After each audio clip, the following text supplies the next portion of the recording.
The big story we are tracking: Israel has launched airstrikes against Hamas in the Gaza Strip. The airstrikes came after Tel Aviv vowed retaliation for a barrage of cross-border rockets fired from Lebanon, which it blamed on Palestinian groups. Tensions have soared between Israel and Palestinians during the Jewish Passover and the Muslim holy month of Ramadan. Israel military is also targeting areas in Lebanon. Violent explosions have been heard in the southern part of the country. The latest flare-up of violence comes after Israeli police clashed with Palestinians inside Jerusalem's Al-Aqsa Mosque on Wednesday. The Al-Aqsa Mosque is Islam's third holiest site. Remember, the holy Muslim site is built on top of what Jews call the Temple Mount, Judaism's holiest site. On Thursday, Israel's army said that 34 rockets had been fired from Lebanese territory. It marked the largest escalation along the frontier since Israel and Hezbollah fought a 34-day war in 2006. Prime Minister of Israel, Benjamin Netanyahu, vowed that Israel's enemies would pay the price for any act of aggression. אין לנו שום עניין לשנות את הסטטוס קוו בהר הבית. אנחנו קוראים להרגעת הרוחות, ואנחנו נפעל בתקיפות נגד קיצונים שנוקטים שם אלימות. באשר לתוקפנות עלינו מהזירות השונות, אנחנו נכה באויבינו, והם ישלמו מחיר על כל מעשה תוקפנות. אויבינו יגלו שוב שברגעי מבחן, אזרחי ישראל עומדים מאוחדים ומלוכדים, ומגבים את הפעולות של צה"ל ושל שאר זרועות הביטחון, כדי להגן על מדינתנו ואזרחינו. In a statement, the Israeli army said that it had hit 2 tunnels and 2 weapons manufacturing sites belonging to Hamas. Hamas has said that Israel was responsible for aggression and its consequences and called for all Palestinian groups to unite. The Israeli army said that its air defense systems intercepted 25 of the rockets fired and 5 landed in Israeli territory. An army spokesperson blamed Palestinian groups for the attack. Lebanon's caretaker Prime Minister Najib Mikati said that he rejected any escalation from his country after the rocket attack. The UN interim force in Lebanon, which patrols the border area between the 2 countries, urged restraint. Here's what the spokesperson for the United Nations chief said. Given the extreme seriousness of the situation, we urge restraint and we urge the parties to avoid any further escalation. On Wednesday, the Israeli riot police stormed the prayer hall of Al-Aqsa Mosque in a pre-dawn raid. Israeli police said that the raid was aimed to dislodge law-breaking youths and masked agitators who had barricaded themselves inside the mosque. The US said that it recognized Israel's legitimate right to defend itself against all forms of aggression. We condemn the launch of rockets from Lebanon and Gaza at Israel. Our commitment to Israel's security is ironclad, and we recognize Israel's legitimate right to defend itself against all forms of aggression.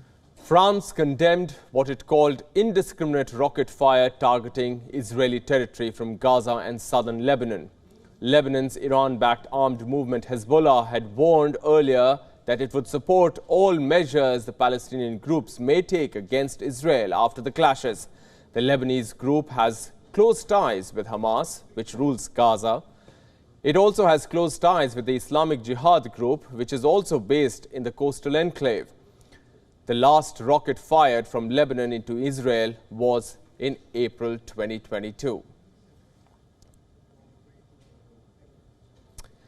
To talk to us about this, we are now being joined by Raymond E. Vickery, Senior Associate at the Center for Strategic and International Studies and former Assistant Secretary of Commerce. He's joining us from Washington, D.C. Welcome to the broadcast, sir. Thanks very much for having me. Mr. Vickery, tensions are soaring, violence is escalating. Now we are getting reports that not just Gaza, Israeli military is striking southern Lebanon as well. These are counter strikes after rockets were fired from Lebanese soil. Where do you think all this is headed? Well, it's obviously an escalating spiral of violence. This is what happens when you don't recognize that you have to wage peace as vigorously as one would wage war. This started months ago. I'm afraid that it's tied not only to Palestinian resistance and the desperation of their situation, but it's also tied to rising authoritarianism within Israel. The UN and the U.S. have rightly asked for a de-escalation and not to take further actions, but that's not going to solve this situation unless there is a willingness to recognize that the peace has to be waged and that you just can't meet violence with violence without it erupting into general war. Sir, talk to us about the Lebanon angle in this conflict that's now emerging. This is the largest escalation along the frontier since Israel and Hezbollah fought a war in 2006.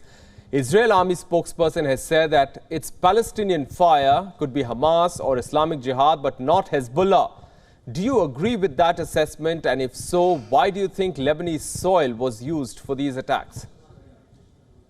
Well, as you know, to speak of Lebanon is a misnomer. In fact, Lebanon is divided so radically that things which are happening in southern part of Lebanon are not necessarily under the control of Lebanese government, much less either Hezbollah or the other factions which are there.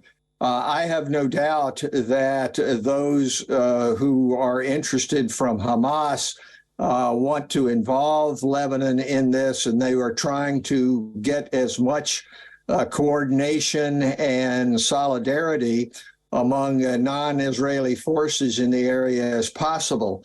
I do not think, though, that this approach will be successful. It seems to me that the factions in Lebanon have two disparate aims in order to draw Lebanon as such into the conflict.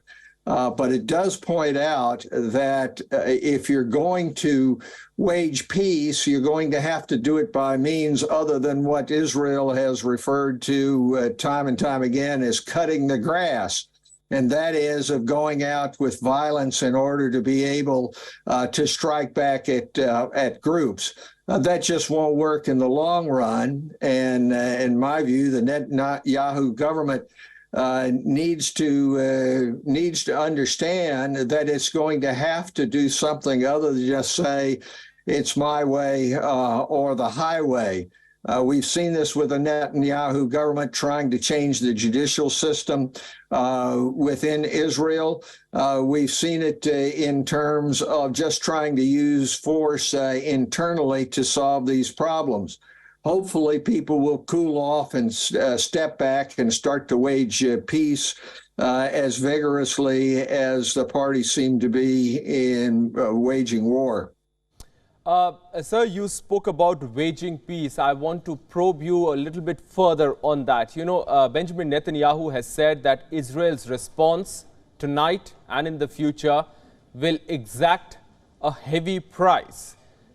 Now, Hamas has asked all Palestinian groups to unite. So this is not looking like as if peace is being waged. UN interim force in Lebanon, however, has claimed that Lebanon and Israel said that they do not want a war. So how do you think that the situation can de-escalate? What is the path to that peace and who can bring about that peace? Well, first of all, there has to be a willingness to do so. And the old eye for an eye, tooth for a tooth revenge approach is not going to work. There were peace processes in train in past years under other governments. And what is going to happen is that the Netanyahu government is going to have to reevaluate its situation. and not just rely on force. That will entail involving the United Nations. It will entail involving other Arab countries in the area. It will involve more closely coordinating with the United States. I believe that all democracies have a stake in peace. That includes India as well as the U.S., but it's going to take that kind of willingness to be able to get that started. But admittedly, at this point, that's a very bleak prospect. Hopefully, this will not go immediately. We're glad that there are voices in Lebanon saying they don't want generalized war, and perhaps there will be somewhat of a stand down. But those opportunities must be taken advantage of, and you just cannot continue upon the path that Netanyahu set out on. Willingness to ensure peace is important. Thanks, Raymond Vickery, for joining us with your perspective on this story. Thank you. My privilege.